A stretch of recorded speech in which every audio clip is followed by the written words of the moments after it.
साथियों नमस्कार। आज पुनः मैं समय से पूर्व आपके समक्ष एक ज्वलंत मुद्दा लेकर हाजिर हूं और यह मुद्दा जुड़ा है संयुक्त राष्ट्र महासभा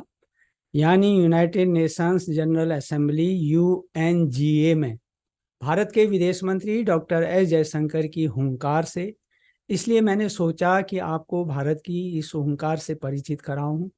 ताकि आप संयुक्त राष्ट्र सरीखी वैश्विक संस्था में भारत के दमदार दृष्टिकोण से भली भांति वाकिफ हो सकें। साथियों, मैं भारत की विदेश नीति का एक वीडियो अगले सप्ताह लाऊंगा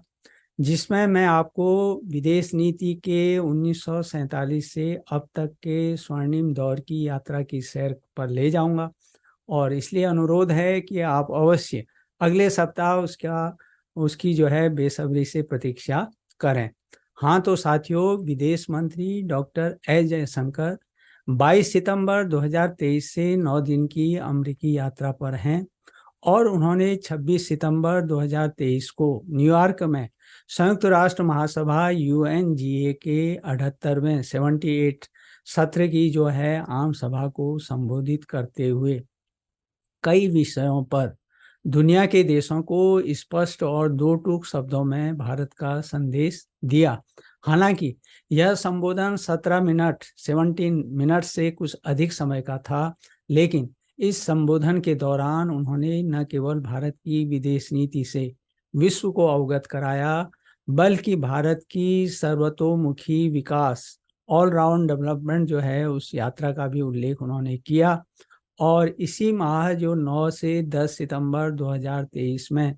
भारत की अध्यक्षता में संपन्न हुए G20 शिखर सम्मेलन की उपलब्धियों को भी उन्होंने विश्व के समक्ष रखा। साथियों, यूएनजीए की यह बैठक भारत कनाडा के बीच खालिस्तान मुद्दे पर बढ़ते तनाव के बीच हुई थी और ज्ञात हो कि जहां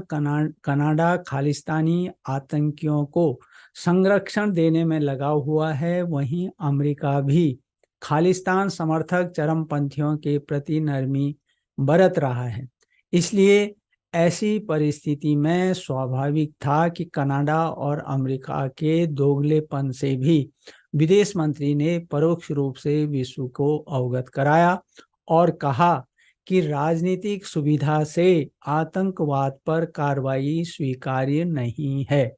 विदेश मंत्री डॉक्टर सुब्रमण्यम जयशंकर ने नमस्ते भारत से अपने संबोधन की शुरुआत करते हुए कहा कि भारत अपनी जिम्मेदारियों को समझता है। ऐसे समय में जब पूर्व पश्चिम ध्रुवीकरण इतना तीव्र है और उत्तर दक्षिण विभाजन इतना गहरा है, तो नई दिल्ली शिखर सम्मेलन यानी G20 ने भी इस बात की पुष्टि की है कि कूटनीति और संवाद ही एकमात्र प्रभावी समाधान है। इसलिए विदेश मंत्री ने भारत द्वारा यूएन चार्टर का सम्मान करने की बात करते हुए संयुक्त राष्ट्र के सभी सदस्यों से आम सहमति बनाने की अनिवार्यता पर जोर दिया और कहा कि वे दिन अब नहीं रहे, लद गए वो दिन जब कुछ देश एजेंडा तय करते थे और बाकी देशों से उनके अनुरूप चलने की उम्मीद की जाती थी। At a time when East-West polarization is so sharp and the North-South divide so deep,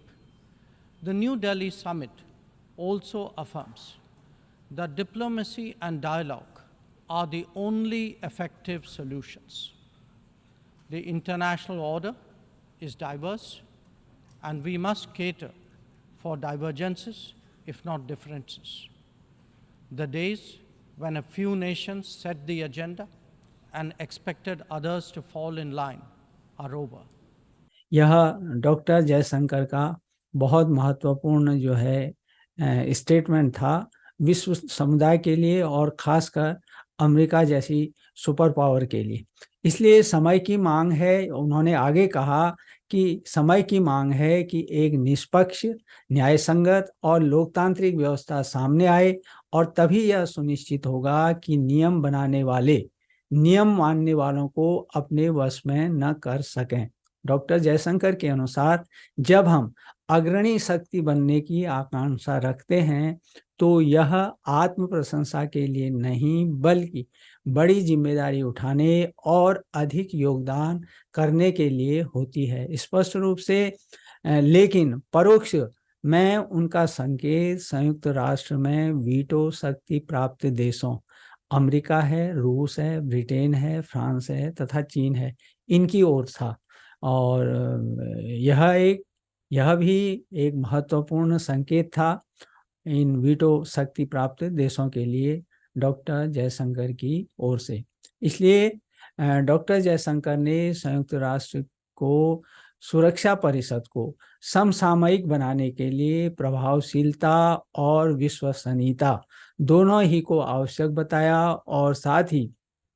विश्व की वित्तीय संस्थाओं में भी बदलाव की आवश्यकता रेखांकित की। तो कहने का यही तात्पर्य है कि न केवल सुरक्षा परिषद को बल्कि जो विश्व की वित्तीय संस्थाएं हैं जैसे IMF है, वर्ल्ड बैंक है, इन पर भी उन्होंने वैश्विक समुदाय का ध्यान आकृष्ट किया। डॉक्टर जयशंकर के अनुसार आज की दुनिया जब उथल पुथल के दौर से गुजर रही है तो हमारा कर्तव्य है कि उसमें स्थायित्व लाने के साथ ही हम विश्व से गरीबी और भूख को भी जड़ से मिटाएं। कोविड महामारी के प्रभाव और चल रहे संघर्षों, तनावों और विवादों के कारण जो है इस समय जो स्थिति बनी है, इसके परिणाम स्वरूप हाल के वर्षों के जो सामाजिक आर्थिक लाभ हैं उनमें कमी आई है, क्योंकि एक प्रकार से आर्थिक मंदी का दौर चल रहा है और सतत विकास के लिए उपलब्ध संसाधनों के सामने भी गंभीर चुनौती है और कई देश अपनी आवश्यकताओं की पूर्ति के लिए भी संघर्ष कर रहे हैं, ऐसा डॉक्टर जयशंकर का कहना था। इसलिए उन्होंने चीन और पाकिस्तान के ऊपर परोक्ष रूप से निशाना साधते हुए कहा कि बाजार आधारित शक्तियों का प्रयोग भोजन और ऊर्जा को जरूरतमंदों के लिए करना चाहिए, न कि अमीरों तक पहुंचाने के लिए। तो इसका स्पष्ट संकेत यही था कि जरूरतमंदों को भोजन और ऊर्जा की समुचित व्यवस्था की जाए और इससे ही जो है विश्व में एक सुख शांति का जो है साम्राज्य स्थापित हो सकता है। G20 में भारत की पहल की वजह से अफ्रीकी संघ को शामिल किए जाने का उल्लेख करते हुए डॉक्टर जयशंकर ने तदनुरूप संयुक्त राष्ट्र को भी सुरक्षा परिषद से प्रेरणा लेकर उसे समसामयिक बनाने पर जोर दिया। यहाँ पर उनका संकेत संयुक्त राष्ट्र सुरक्षा परिषद में स्थायी सदस्यों की संख्या बढ़ाने की ओर था और जो अभी 5 है और G4 के तहत जो है न भारत के साथ साथ जापान है और जर्मनी है और ब्राज़ील, ये तीनों देश और हैं जो G4 के नाम से जाने जाते हैं और इन सभी ने जो है भारत में संयुक्त राष्ट्र में की सुरक्षा परिषद में UNSC में स्थायी सदस्यता के लिए जो है आवेदन किया है। साथियों, डॉक्टर एस जयशंकर ने कहा कि यह मानते हुए कि वृद्धि और विकास को सबसे कमजोर लोगों पर ध्यान केंद्रित करना चाहिए, हमने इसी बात को ध्यान में रखते हुए voice of the global south summit बुलाकर उसकी अध्यक्षता शुरू की और जिसमें 125 देशों ने भाग लिया। इसके अलावा उनका कहना था कि इन 125 देशों को सीधे सुनने और उनकी चिंताओं को G20 एजेंडा में रखने में भारत जो है सक्षम हुआ है और उसका परिणाम यह रहा कि वैश्विक स्तर पर ध्यान आकर्षित करने वाले मुद्दों पर जो है निष्पक्ष सुनवाई हुई और भारत की G20 अध्यक्षता से जो है ग्लोबल साउथ केंद्र में आ गया। यानी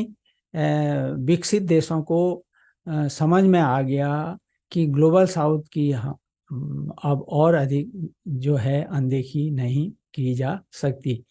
इसलिए डॉक्टर जयशंकर का कहना था कि एक पृथ्वी, एक परिवार, एक भविष्य, यानी वसुधैव कुटुंबकम का जो भारत का दृष्टिकोण है, महज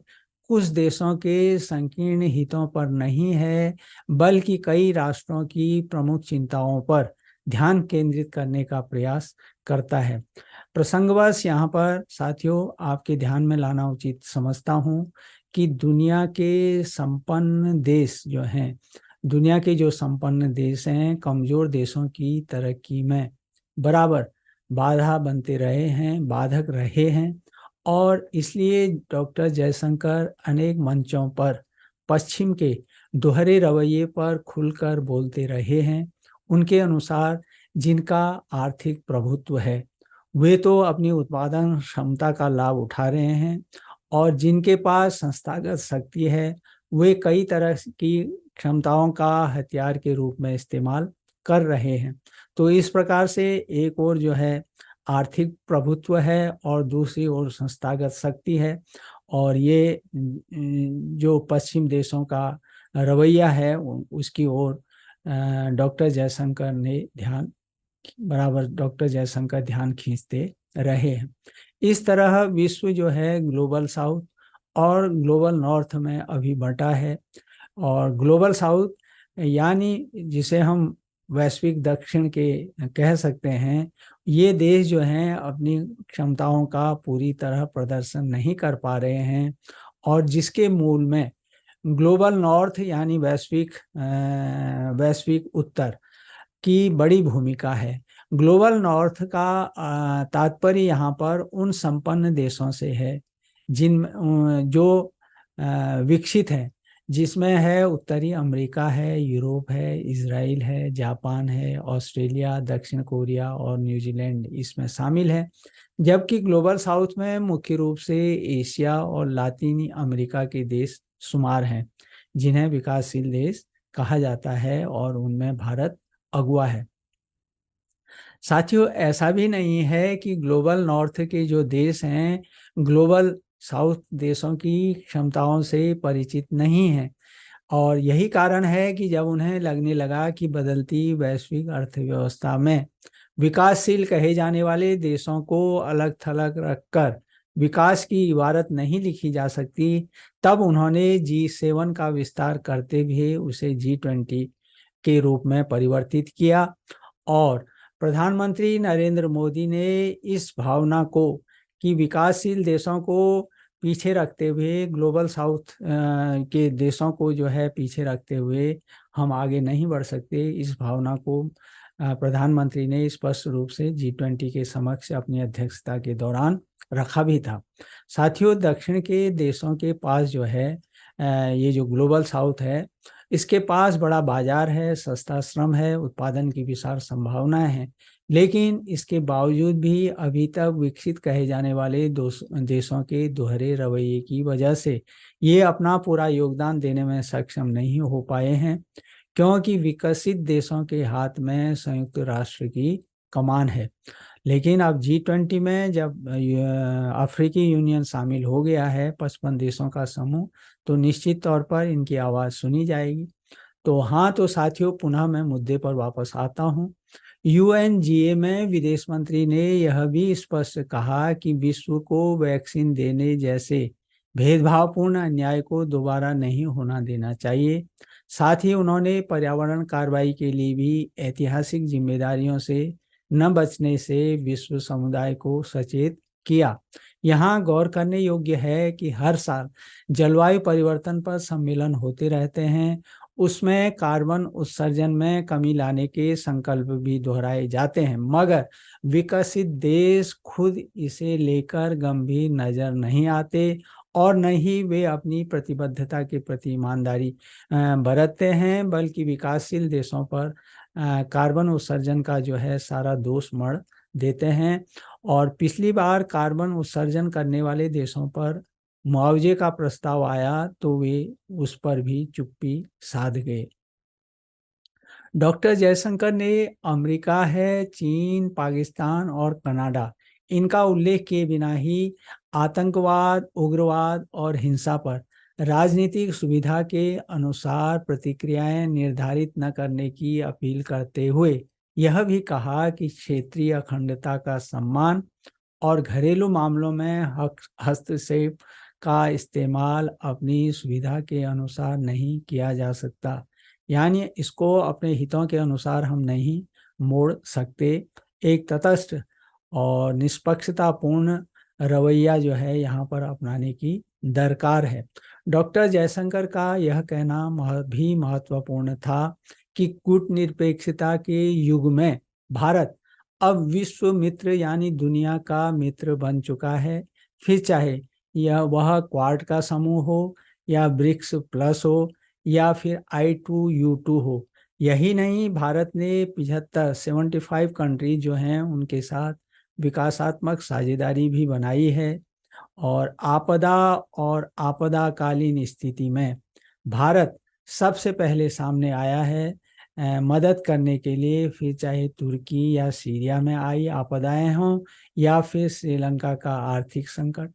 और जिससे सारा विश्व समुदाय जो है परिचित भी है। और विश्व समुदाय भारत के इस प्रयास की, इस पहलकदमी का हमेशा स्वागत भी करता है, सराहना भी करता है। डॉक्टर जयशंकर ने विधायिकाओं में महिलाओं के लिए 1/3 सीटें आरक्षित करने वाला आरक्षण बिल का उल्लेख करते हुए भारत में महिला सशक्तिकरण के बारे में भी जो है विश्व समुदाय को अवगत कराया। तो यह भी एक महत्वपूर्ण पहल जो थी,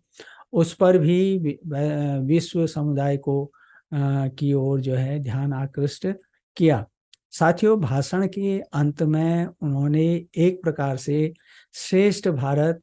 अतुल्य भारत की अवधारणा को साकार किया। जब उन्होंने कहा,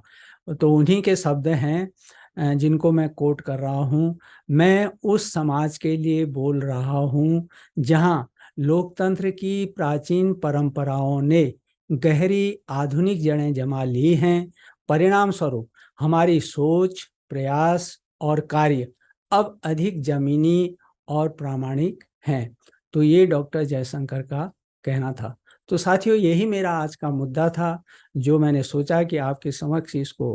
प्रस्तुत करूं, और उम्मीद करता हूं कि आप इस पर अपनी टिप्पणी अवश्य देंगे, पसंद नापसंद जो भी है आप अवश्य देंगे, स्वागत करूंगा। और यदि आपने मेरे इस चैनल को सब्सक्राइब नहीं किया है तो कृपया कीजिएगा और इसे शेयर भी कीजिएगा। और पुनः अनुरोध है कि मैं इसका अगला जो लाऊंगा वीडियो, विदेश नीति से लाऊंगा, भारत की विदेश नीति, तो अवश्य उसका इंतज़ार कीजिए, बेसब्री से इंतज़ार कीजिए। और इन्हीं शब्दों के साथ मैं अभी आपसे विदा लेता हूं। तो मिलता हूं फिर नई विदेश नीति, जो भारत की विदेश नीति है उस पर मिलता हूं। और तब तक आप सुखी रहिए, स्वस्थ रहिए, प्रसन्न चित्त रहिए। और जैसा मैंने कहा कि मेरे उस विदेश नीति के बारे में जो वीडियो है उसका बेसब्री से इंतज़ार कीजिए। तो नमस्कार।